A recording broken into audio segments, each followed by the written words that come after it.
Saya akan menjelaskan mengenai terapi cairan pada seorang anak.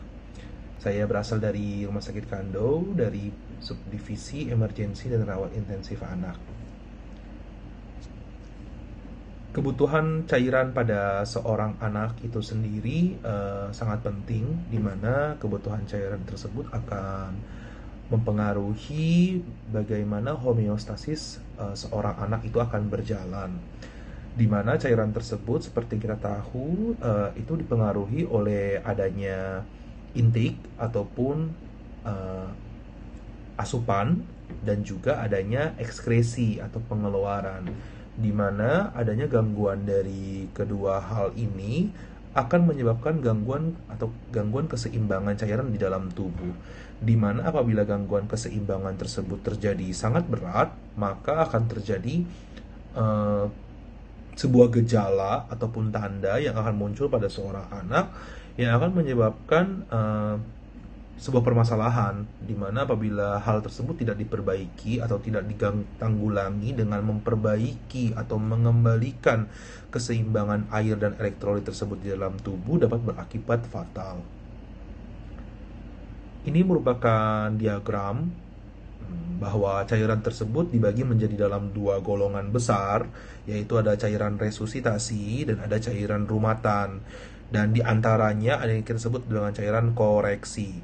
Nah, cairan rumatan ini sendiri adalah cairan-cairan yang kita gunakan untuk memenuhi kebutuhan elektrolit dan kebutuhan nutrisi harian dalam seorang anak, di mana untuk elektrolit ini sendiri terdiri dari tiga bagian besar yang harus terpenuhi, yaitu natrium, kalium, dan klorida. Sedangkan untuk nutrisi, biasanya kita akan bermain dengan tiga bagian besar, yaitu glukosa, lemak, dan protein. Nah, pada dasarnya kita tidak menghitung secara detail mengenai kebutuhan ketiga elektrolit dan nutrisi pada seorang anak, pada anak-anak yang tidak sakit berat ataupun anak-anak yang tidak dalam kondisi yang khusus, sehingga kita tidak perlu memperhitungkan lebih detail pada anak-anak yang sakitnya termasuk dalam sakit ringan. Nah, ada lagi juga cairan-cairan yang kita sebut dengan cairan-cairan resusitasi. Cairan resusitasi ini tersendiri itu adalah cairan-cairan yang kita gunakan untuk menyelamatkan nyawa, di mana pada kondisi pada saat kita membutuhkan resusitasi, biasanya akan terjadi defisit cairan yang sangat banyak, sehingga anak tersebut sangat uh, bergantung sekali dengan pengembalian cairan yang cepat untuk menyelamatkan nyawa anak tersebut. Biasanya kita membutuhkan cairan dalam bentuk jenis cairan fluid dan juga cairan koloid. Nanti kita akan membahas lebih lanjut mengenai cairan resusitasi ini pada segmen yang lebih di bagian belakang. Cairan resusitasi merupakan cairan yang seperti yang saya sudah jelaskan sebelumnya, bahwa cairan resusitasi adalah cairan yang ditujukan untuk menggantikan kehilangan akut cairan tubuh. Nah, biasanya ini menyebabkan shock. Shock itu adalah sebuah kondisi di mana perfusi dari darah tidak lagi memenuhi kebutuhan organ-organ yang ada, sehingga dapat berakibat fatal, terutama apabila jantung tidak mendapatkan darah, ginjal tidak mendapatkan darah, dan terutama otak tidak mendapatkan darah, karena perfusi atau isi dari cairan atau dari vaskuler kita itu sudah kosong, maka perfusi ke organnya akan menurun, di mana seperti kita tahu, di dalam plasma atau di dalam cairan di dalam vaskuler kita itu terdapat sel darah merah yang berguna untuk membawa oksigen, sehingga apabila oksigen tersebut tidak sampai di organ yang kita tuju, maka dapat menyebabkan kematian. Sehingga pada kondisi yang seperti ini kita harus melakukan resusitasi, yaitu to bring back alive, sehingga mesti diberlakukan penghitungan yang cepat. Biasanya yang paling mudah adalah kita menggunakan cairan kristaloid. Nanti kita akan jelaskan lebih detail mengenai cairan kristaloid di belakang, dan itu diberikan dengan dosis 20 ml per kilogram berat badan yang diberikan dalam jangka waktu setengah jam sampai 1 jam, dan bahkan bisa lebih cepat hanya dalam waktu 10 menit pada kasus-kasus perdarahan yang akut, ya, seperti pada mungkin anak-anak yang mengalami kecelakaan yang berbahaya sekali, itu karena dapat menyebabkan kematian. Nah, pada kondisi yang shock, kondisi shock ini adalah kondisi di mana terjadi kehilangan cairan lebih dari 20% dari cairan tubuh. Kita bakal memberikan cairan kristaloid yang bersifat isotonis. Nanti kita menjelaskan lagi mengenai osmolaritas cairan di segmen yang lebih belakang dengan menggunakan ringan asetat dan ringan laktat ataupun dengan normal salin. Dan biasa kita dapat mengulangi sampai 3 kali pemberian cairan untuk pasien-pasien yang mengalami shock. Oke, sedangkan rumatan bertujuan untuk memelihara keseimbangan cairan dalam tubuh dan memberikan nutrisi. Biasanya kita berikan dengan kecepatan rumatan, yaitu adalah total cairan dalam 1 hari dibagi dalam 24 jam. Nah, kita akan mendapatkan berapa banyak mili yang kita perlu berikan setiap jamnya. Untuk anak nanti akan menggunakan rumus 421 atau lebih gampangnya kita akan menggunakan rumus Holiday-Segar. Ini merupakan contoh perhitungan kebutuhan cairan setiap harinya pada seorang anak. Pada bayi dan anak, pada dasarnya kita menggunakan ini adalah rumus yang kita sebut dengan rumus Holiday-Segar atau metode Holiday-Segar. Biasanya sampai 10 kg pertama kita akan memberikan 100 ml per kilogram berat badan. Sedangkan pada berat badan 10 kg kedua yaitu 11 kg hingga 20 kg, 10 ml 100 ml per kilo dalam 10 kg pertama, yaitu apabila kita kalikan dua hal ini akan mendapatkan 1000 ml, itu ditambahkan dengan 50 ml per kilogram berat badan setiap kilogram di atas 10 kilo. Atau pada gampangnya untuk 10 kg kedua itu kira-kira kita membutuhkan sekitar 500 ml cairan. Sehingga pada anak-anak yang di atas 20 kilo, gampangnya kita akan memberikan 1500 mili, karena 20 kilo itu adalah 1500 total cairan dalam 1 hari, yang akan ditambahkan dengan 20 ml per kilogram berat badan setiap kilogram di atas 20 kilo. Dengan adanya biasanya yang kita hitung untuk elektrolit, tadi seperti saya sudah jelaskan di depan bahwa ada kebutuhan elektrolit yang harus kita penuhi tiap harinya, karena natrium dan kalium merupakan salah satu konduktor atau okres pemeran utama dalam menggerakkan aksi potensial dalam sebuah sel. Sehingga apabila terjadi kekurangan, maka dapat terjadi gangguan-gangguan sel, terutama gangguan-gangguan otot, yang paling takutkan adalah gangguan aritmia dari otot-otot jantung. Sehingga perlu dihitung dengan dosis kira-kira sekitar 3 mg per kilogram per hari. Kadang kita cukup membutuhkan sekitar 1-2 sudah cukup untuk natrium dan maupun kalium. Pada kebutuhan cairan hari-harian seorang anak, terkadang kita ada beberapa anak yang membutuhkan kebutuhan ekstra, artinya dia membutuhkan cairan yang lebih, dan terkadang ada juga yang tidak perlu diberikan cairan yang terlalu banyak. Contoh misalnya pada anak-anak yang mengalami kebutuhan yang ekstra adalah anak-anak yang mengalami kehilangan cairan yang sangat banyak karena ekskresi yang berlebihan, seperti dia diare atau dia mengalami kencing yang banyak karena kondisi penyakit tertentu, aktivitas yang berat, atau suhu lingkungan yang tinggi, sangat panas, itu, atau pada anak-anak bayi yang sedang di fototerapi, itu membutuhkan cairan yang lebih banyak. Sehingga kita perlu memberikan cairan yang ekstra, terutama biasanya adalah pada anak-anak yang mengalami demam, karena pada anak-anak yang mengalami demam dibutuhkan kurang lebih 12% dari total kebutuhan cairan setiap harinya untuk setiap 1 derajat yang derajat suhu kenaikan yang naik di atas 37 derajat Celcius. Biasanya untuk definisi demam sendiri pun kita menggunakan angka 37,5 derajat, karena ini masih menggunakan referensi yang masih agak lama, jadi mereka menggunakan referensi 37 derajat. Tapi kira-kira setiap 1 derajat kita membutuhkan 12% tambahan cairan dari kebutuhan cairan rumatannya. Sehingga contohnya ini tadi ada contoh yang di depan mengenai 10 kg pertama, 10 kg kedua. Ini sekarang kita masuk aja ke laporan kasus atau contoh kasusnya ya. Untuk seorang anak, ada anak berusia 8 tahun dengan berat badan 25 kg. Kita mau menghitung berapa kebutuhan cairan per harinya. Nah, untuk berat badan 25 kg berarti dia membutuhkan gampangnya kita menghitung dulu 10 kg pertama dari 25 kg itu akan dikalikan dengan 100 mili, atau gampangnya karena 25 kg 10 kg dia pasti minimal membutuhkan 1000 ml.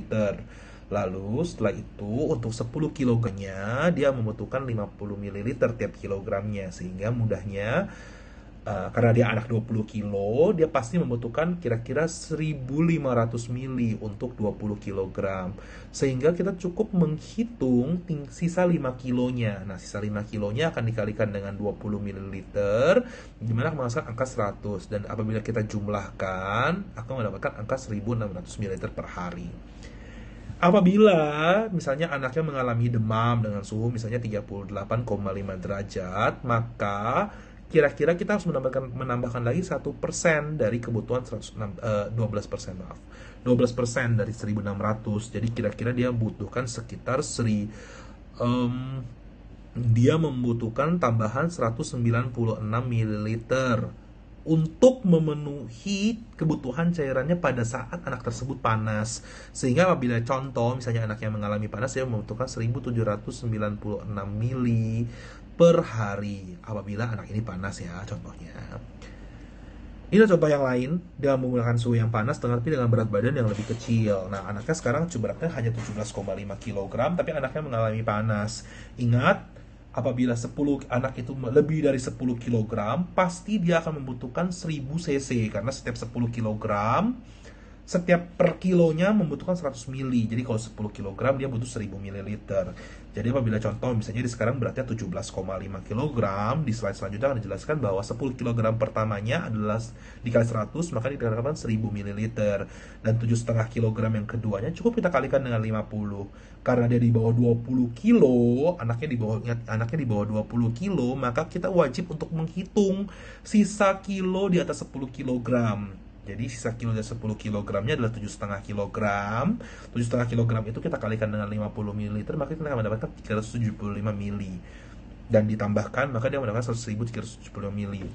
Ingat, anaknya mengalami demam, sehingga dia harus ditambahkan lagi dengan 12% seperti pada perhitungan atau referensi di slide set yang di awal-awal, di mana 12% dari 1.375 adalah 165 mili, sehingga apabila ditambahkan, dia akan mendapatkan kurang lebih 1.540 ml.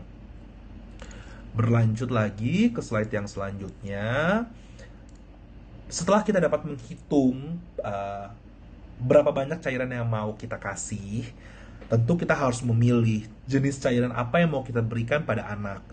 Ingat, kita harus mengembalikan lagi kepada kebutuhan atau dari kebutuhan dari anak tersebut.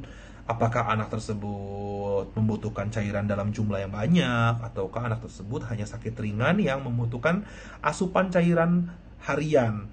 Dan perlu diperingatkan bahwa kebutuhan cairan yang tadi, yang contoh misalnya pada slide yang sebelum ini, misalnya anaknya membutuhkan misalnya 1.540 ml.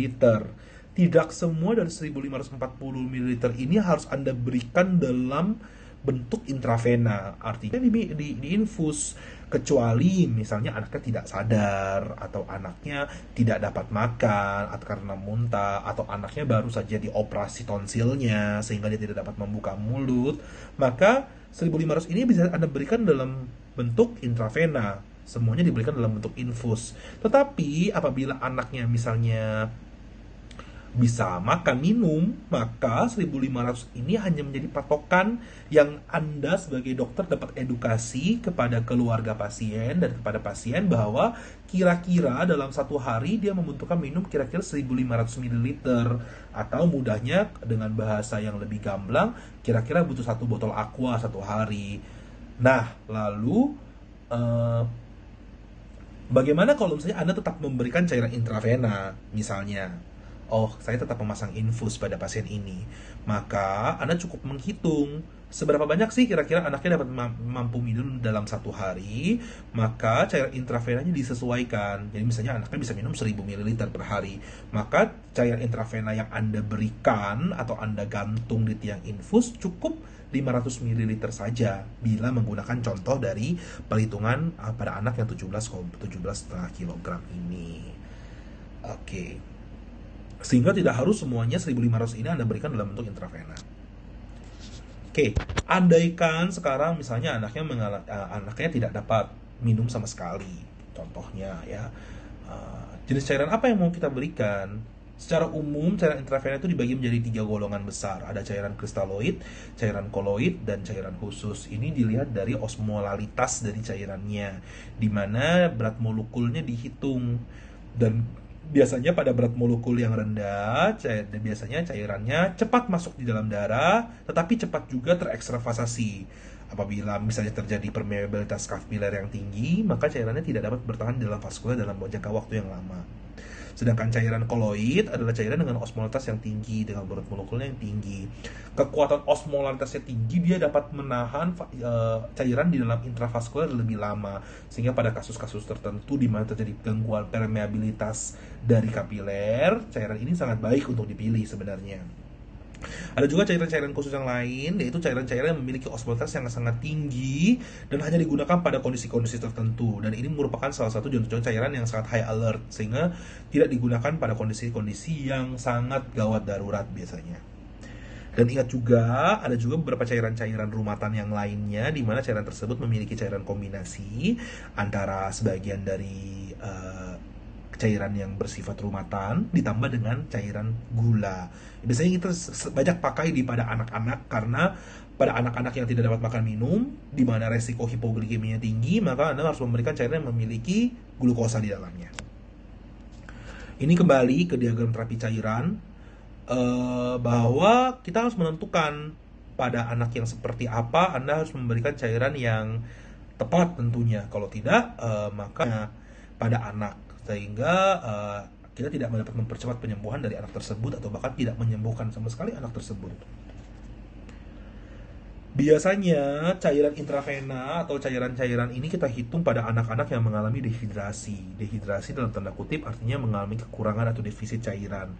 Dehidrasi biasanya dibagi menjadi tiga bagian besar, ya. Ada dehidrasi ringan, dehidrasi sedang, dan dehidrasi berat, di mana terjadi penurunan persentase dari cairan dari yang keluar dari dalam tubuhnya.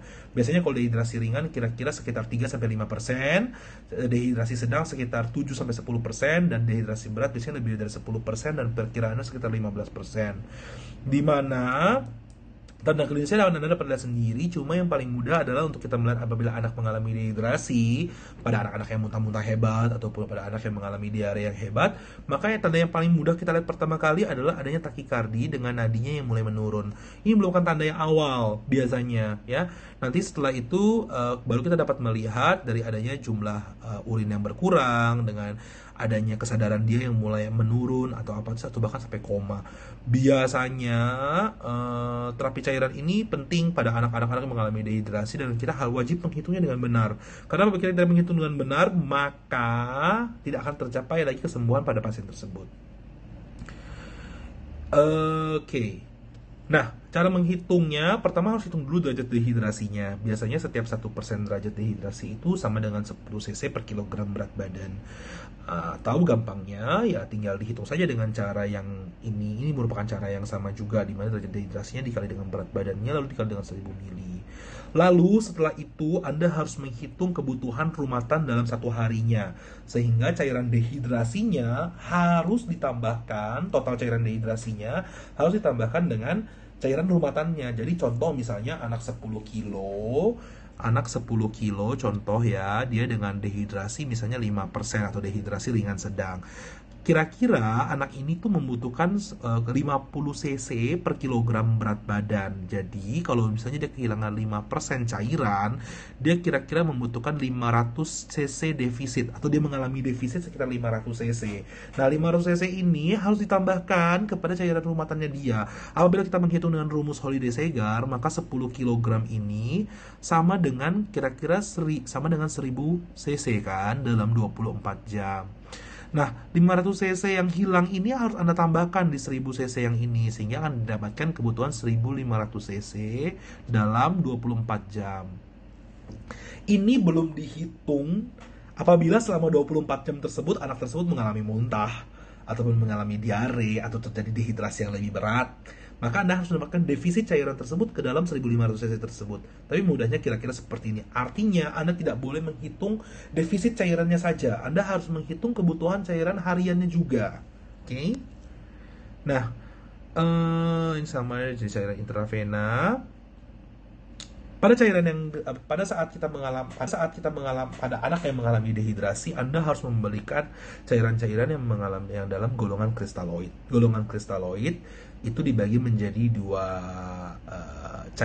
jenis cairan yang paling sering kita pakai. Yang pertama adalah ringer laktat atau kita sering sebut dengan RL, atau dengan NaCl atau kita sebut dengan NS.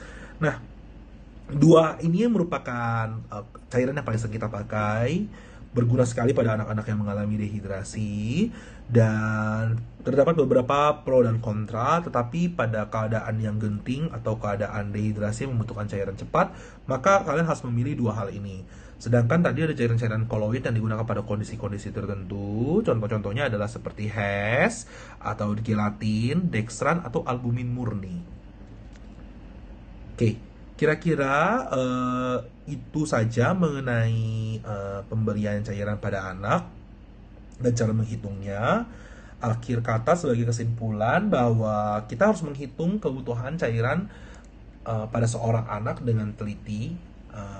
Biasanya sih pada anak-anak yang tidak mengalami gangguan ginjal ataupun gangguan jantung, kita masih boleh sedikit toleransi terhadap dengan angkanya. Artinya tidak perlu eksak Anda berikan angka. Misalnya anak 15 kilo, Anda memberikan dia 1250 cc, misalnya Anda berikan 1300, 1400 cc. Biasanya dengan pada anak yang masih memiliki fungsi ginjal yang normal, itu tidak akan menjadi sebuah masalah. Dan yang paling penting adalah Anda harus dapat menghitung mengenai defisit cairan, di mana defisit cairan tersebut harus Anda tambahkan dengan kebutuhan cairan rumah tangga dalam satu harinya, sehingga kebutuhan cairan anak tersebut dalam satu harinya akan dapat terpenuhi dengan baik. Kira-kira begitu saja mengenai pemberian cairan pada anak dan jenis-jenis cairan yang dapat diberikan. Mengenai jenis-jenis cairan bentuk lainnya yang bersifat nutrisi mungkin akan diberikan pada lain waktu. Terima kasih, sampai jumpa, dan selamat belajar.